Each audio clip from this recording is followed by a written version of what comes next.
পৃথিবীতে কেউ স্থায়ী হয় না, হোক না সে ফিরাউন কিবা নমরুদ, কেউ ভবে চিরকাল রয় না।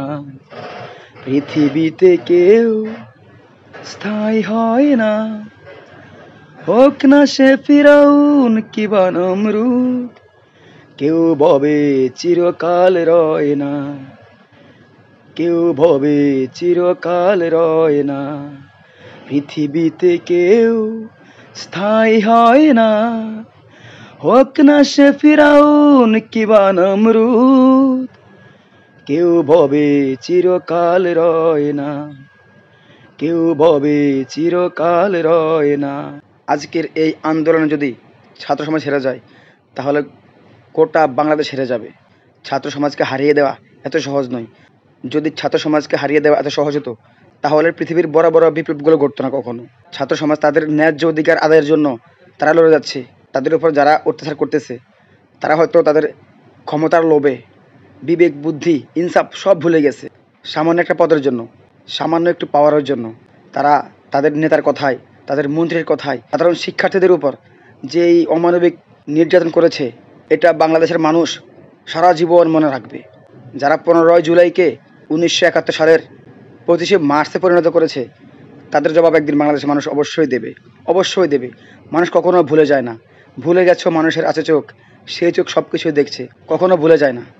আমাদের বাংলাদেশ এমন একটি দেশ যেখানে অন্যায় করা যাবে কিন্তু কখনো অন্যায়ের প্রতিবাদ করা যাবে না। প্রতিবাদ করলেই সে রাজাকার। সেই ব্যক্তি যদি ফেরেশতাও হয় তাহলেও সে হয়ে যাবে রাজাকার। বাংলাদেশের একজন আলোচিত মুখ আইমান সাদিক, তিনি তার সশরীরে তিনি কোনো আন্দোলনে শরীক হননি। তিনি সামান্য কয়েকটি পোস্ট করছেন ফেসবুকে যে তিনি সাধারণ ছাত্রদের পাশে আছেন। শুধু এতটুকুই পোস্ট করছেন, এতটুকুই লিখছেন, আমার বাসারই কেন রক্তাক্ত। এতেই তার 10 মিনিটস স্কুলের 5 কোটি টাকা বিনিয়োগ হারিয়েছে। কি লজ্জার না? মানে আপনি অন্যায় করতে পারবেন, আমি দেশের নাগরিক, আমি একটা অন্যায়ের বিরুদ্ধে কথা বলতে পারবো না। আমি সশরীরে কোনো মিছিলে যাইনি, কোনো মিটিংয়ে যাইনি, সামান্য একটা ফেসবুক পোস্ট, তাতেই 5 কোটি টাকার বিনিয়োগ বাতিল। লজ্জা, আমাদের লজ্জা লাগা দরকার। আমাদের সেনাবাহিনী, আমাদের বিজিবি, আমাদের র্যাব আজকে মূর্তিতে পরিণত হয়েছে। তারা আজকে শুধু জীবন্ত একটা মূর্তি আর কিচ্ছু না। তাদের কোনো পাওয়ার নেই, কোনো ক্ষমতা নেই, পাওয়ারলেস বাহিনীতে তারা পরিণত হয়েছে। এটা আমাদের লজ্জা লাগা দরকার। সাধারণ ছাত্ররা কি চায়? তারা কিচ্ছু না। তারা চাচ্ছে তাদের ন্যায্য অধিকার। শুধু চাওয়াতেই ছাত্রছাত্রী সবার উপর যেই অমানবিক নির্যাতন করেছে পশুরা, যে পশুগুলো ছাত্রের নাম দিয়ে সাধারণ শিক্ষার্থীদের উপর যেই অমানবিক নির্যাতন করেছে, তাদেরকে বাংলাদেশের ছাত্র সমাজ কখনোই ভুলবে না। আজকে হয়তো তাদের পাওয়ার আছে, তাদের ক্ষমতা আছে, তাদের পুলিশ বাহিনী আছে, তাদের অনেক বাহিনী আছে, তাই হয়তো তারা আজকে টাকার জন্য, ক্ষমতার জন্য অন্ধ হয়ে তারা সাধারণ শিক্ষার্থীদেরকে যে আক্রমণ করতেছে। ইনশাআল্লাহ সময় একদিন আসবে। ক্ষমতা কখনো চিরস্থায়ী হয় না। কোরআনে আল্লাহ বারবার আমাদেরকে ইতিহাস থেকে শিক্ষা নিতে বলেছেন। কেন?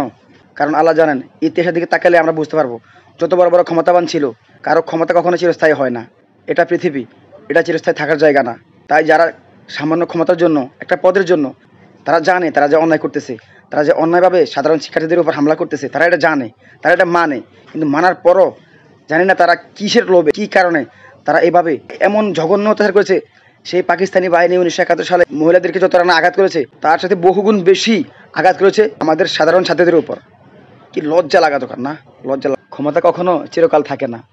যারা আজকে ক্ষমতা পেয়ে সাধারণ শিক্ষার্থীদের উপরে অত্যাচার করতেছেন তারা এটা মাথায় রাখেন, ক্ষমতা আপনার একদিন থাকবে না। তখন আপনার অবস্থা কোথায় থাকবে এটা আপনি একটু চিন্তা করে দেখেন।